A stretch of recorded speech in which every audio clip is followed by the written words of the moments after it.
Nos journalistes n'ont pas réussi à entrer dans le collège, mais les témoins disent avoir vu des culs collés aux vitres de la fameuse salle. Les Nge seraient-ils devenus fous? Nous avons envoyé la police aux portes de la salle pour les surveiller, et ils semblent parler un langage codé. On ne cesse de crier Nge et steak en s'appelant frites, steak, bacon ou autre nourriture américaine. Peut-être est-ce des noms de code. La plus grande prudence est recommandée.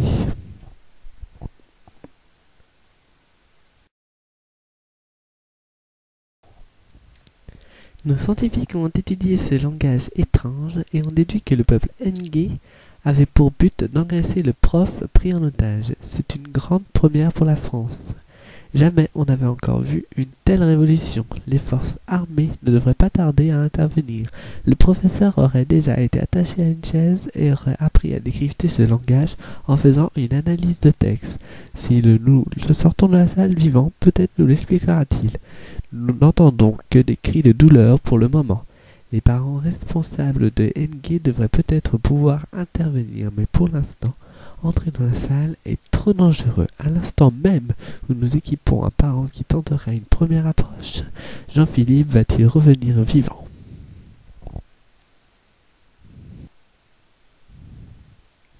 Nous apprenons à l'instant que le professeur Jean-Claude Le Goff vient de décéder de ses blessures. Jean-Philippe devient le nouvel otage et le nouveau jouet des Nge. Nous entendons les cris dans l'oreillette dont nous l'avons équipé.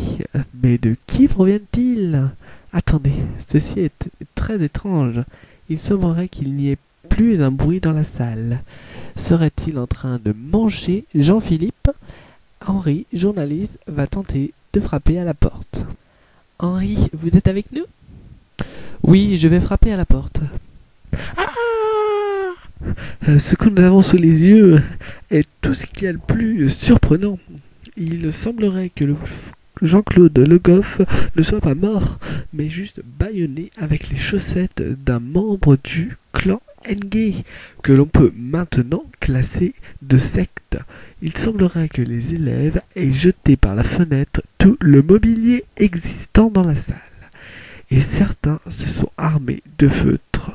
Nous apercevons maintenant deux jeunes Nge sur le point de tomber de la fenêtre.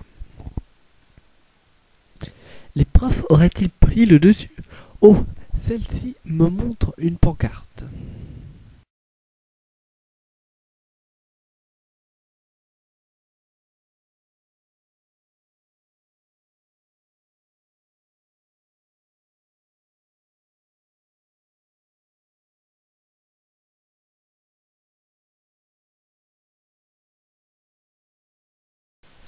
C'est incroyable. Après avoir torturé impitoyablement des grandes personnes, il semblerait qu'ils veuillent tous se suicider. Les pompiers ne risquent pas d'arriver dans les 15 minutes. Serait-ce trop tard? Oui, tu as raison, c'est trop tard. Les deux jeunes filles se mettent alors debout, chacune à leur fenêtre, et se retournent en leur souriant. Leurs yeux brillent bizarrement, mais elles sourient. Leurs jeunes camarades se mettent alors en rang derrière elles. Elles leur disent alors de reculer et de réfléchir au sens de leur vie. Elles s'élancent alors dans le vide en entendant les bras comme des oiseaux. Leurs camarades hurlent, puis ils se mettent à chanter une sorte d'hymne. Non, c'est un chant d'adieu. Les deux jeunes filles n'ont plus leur chance. Les jeunes gens les regardent par les fenêtres. Certains pleurent, d'autres laissent le silence exprimer leurs pensées. Puis ils remarquent enfin la lettre commune des deux jeunes suicidaires. Ils n'ont pas le cœur à la lire, mais en meurent d'envie. Ils ne protestent pas lorsque les journalistes s'approchent pour la saisir. Ils lui demandent de la lire à haute voix. Le journaliste commence sa lecture. Chers amis et amis, séchez vos larmes. Nous avons fait un choix, et nous ne sommes ni à plaindre ni à pleurer, juste à oublier. Les Nge, très attentifs à la lecture, reniflent et se retiennent de pleurer.